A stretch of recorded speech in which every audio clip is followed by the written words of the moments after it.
لا تلمزوا انفسکم، ایک دوسرے کو تانے نہ دو، ولا تنابزوا بالالقاب، برے نام سے نہ پکارو۔ السلام علیکم ورحمۃ اللہ وبرکاتہ۔ حضرت مولانا طارق جمیل صاحب اس ویڈیو میں زبان کے تعلق سے کچھ بیان فرما رہے ہیں۔ زبانی وہ چیز ہے جس کے ذریعے سے بہت سے مسئلے حل ہو جاتے ہیں اور بہت سے مسئلے کھڑے ہو جاتے ہیں، اور زبان کے ذریعے سے بہت سارے گناہ ہو جاتے ہیں۔ بعض مرتبہ تو زبان سے ایسی گناہ ہو جاتے ہیں جس سے ہماری تمام نیکیاں برباد ہو جاتی ہیں۔ تو اس زبان کو کس طرح استعمال کریں، کس طرح اس زبان کو قابو میں لائے، طارق جمیل صاحب یہ بیان فرما رہے ہیں۔ تو آئیے ان کی زبانی ہم ان کو سماعت فرماتے ہیں۔ آپ نے فرمایا بیوی کو لقمہ کھلانا صدقے کا ثواب ہے، روز مفت کا ثواب لو، 2-3 لقمے بیگم کو کھلا دو، بیگم خامند کو کھلا دے، صدقے کا ثواب۔ باش کرنا سیکھو، ایک ابھر پڑے تو دوسرا چپ ہو جائے، دوسرا ابھرے تو پہلا چپ ہو جائے، یہ طلاقیں ختم ہو جائیں گی، یہ لڑائیاں ختم ہو جائیں گی۔ زبان کو سینا سیکھو، چپ کرنا سیکھو، بیٹیوں کو سکھاؤ۔ ہمارا سسرالی معاشرہ، چاہے آپ لوگ انڈیا پاکستان سے یہاں بھی آ گئے ہیں، سسرالی معاشرہ ہندوانہ ہے، اس میں اسلامی تہذیب کوئی نہیں ہے۔ میرے نبی کا فرمان ہے، یہ جو میرے صحابہ ہیں مدینے والے، یہ بہت عالی شان لوگ ہیں۔ کس بات پہ؟ جہاد، روزہ، حج، زکوٰۃ نہیں۔ کہ جب یہ کسی کی بیٹی کو لے کر آتے ہیں نا بہو بنا کے، تو اس بچی کو سسرال میں پتہ نہیں لگنے دیتے کہ ماں باپ کے گھر ہے یا سسرال کے گھر ہے۔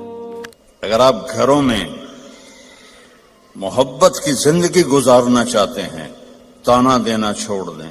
لا تلمزوا انفسکم، میرے رب کہہ رہا ہے، لا تلمزوا انفسکم، ایک دوسرے کو تانے نہ دو، ولا تنابزوا بالالقاب، برے نام سے نہ پکارو۔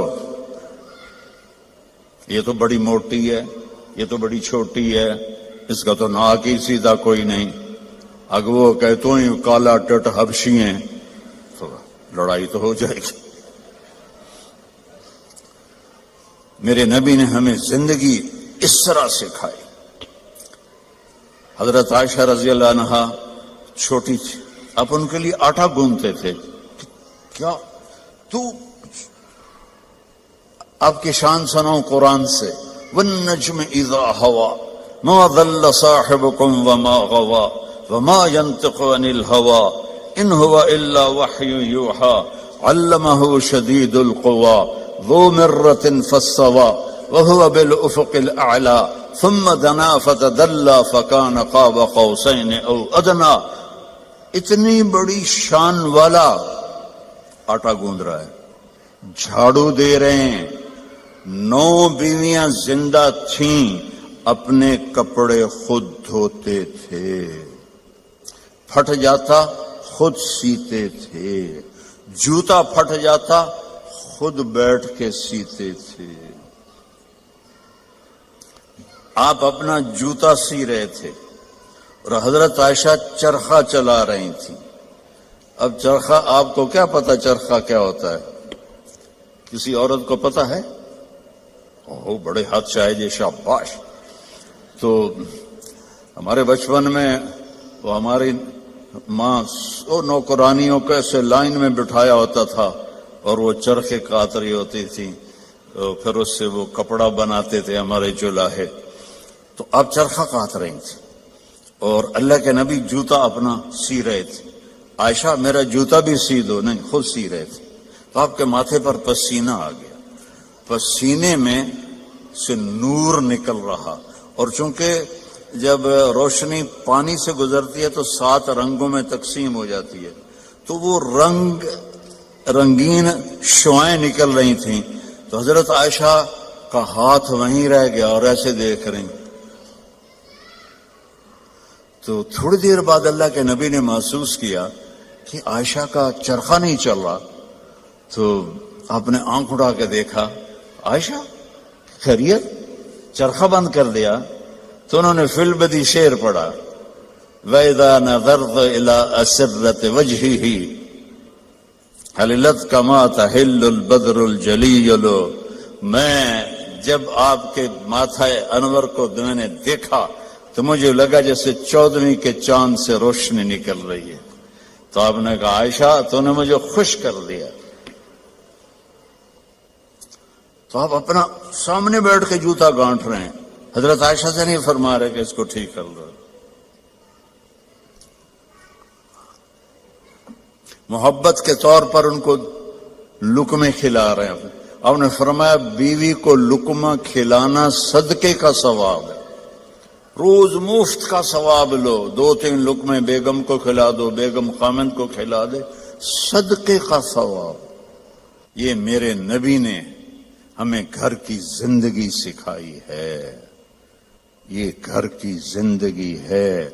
اور آپ میاں بیوی کے ذمے ہے ایک دوسرے کو اظہار محبت کرو. رشتے محبت کا اظہار سے پلتے ہیں. ایک آپ کو واقعہ سناتا ہوں. عرب میں بیوی سے عشق کا بتانا بہت عیب تھا. ہمارے ملک میں بھی ہے، رن مرید ہو گئے تو رن مرید ہو گئے، بیوی دے پیچھے لگ گیا. تو اور گرل فرینڈ کے لیے اشعار تھے، اشعار کھلم کھلا شعر پڑھتے تھے. ہم کو 2-4 شعر سناتا ہوں. وَهَلْ تَبْكِينَ لَيْلَا، لیلا مجنو کا نام تو سنا ہوا نا. تو یہ مجنو تو ہمارے یہاں مشہور، اس کا نام تھا توبہ.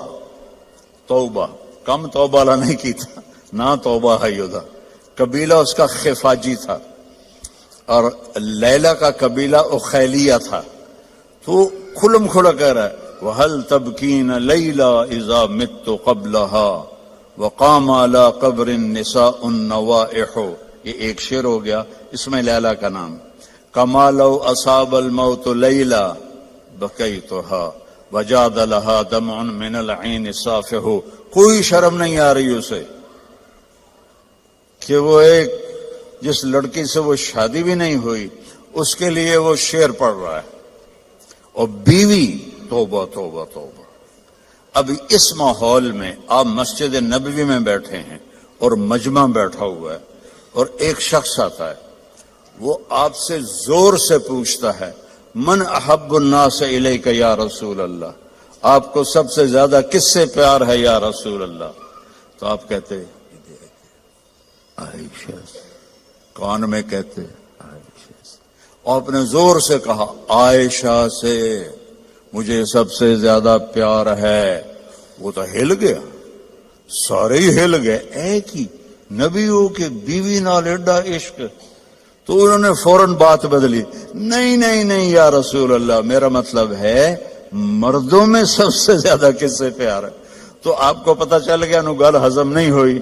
آپ نے کہنا تھا ابو بکر سے، تو آپ نے فرمایا عائشہ کے ابا سے مجھے اس کے بعد سب سے زیادہ پیار. یہ زندگی ہے، اللہ کی قسم اس سے کوئی پیسہ نہیں لگتا اور آپ کی زندگی خوشحال ہو جائے. برداشت کرنا سیکھو. ایک ابھر پڑے تو دوسرا چپ ہو جائے، دوسرا ابھرے تو پہلا چپ ہو جائے. یہ طلاقیں ختم ہو جائیں گی، یہ لڑائیاں ختم ہو جائیں گی. زبان کو سینا سیکھو، چپ کرنا سیکھو. بیٹیوں کو سکھاؤ. ہمارا سسرالی معاشرہ، چاہے آپ لوگ انڈیا پاکستان سے یہاں بھی آ گئے ہیں، سسرالی معاشرہ ہندوانہ ہے، اس میں اسلامی تہذیب کوئی نہیں ہے. میرے نبی کا فرمان ہے، یہ جو میرے صحابہ ہیں مدینے والے، یہ بہت عالی شان لوگ ہیں. کس بات پہ؟ جہاد، روزہ، حج، زکوٰۃ نہیں. کہ جب یہ کسی کی بیٹی کو لے کر آتے ہیں نا بہو بنا کے، تو اس بچی کو سسرال میں پتہ نہیں لگنے دیتے کہ ماں باپ کے گھر ہے یا سسرال کے گھر ہے. اور ہمارے ماحول میں آتے ہی ٹیسٹ شروع ہو جاتا. میں آپ کو اپنے گھر کا لطیفہ سناتا ہوں.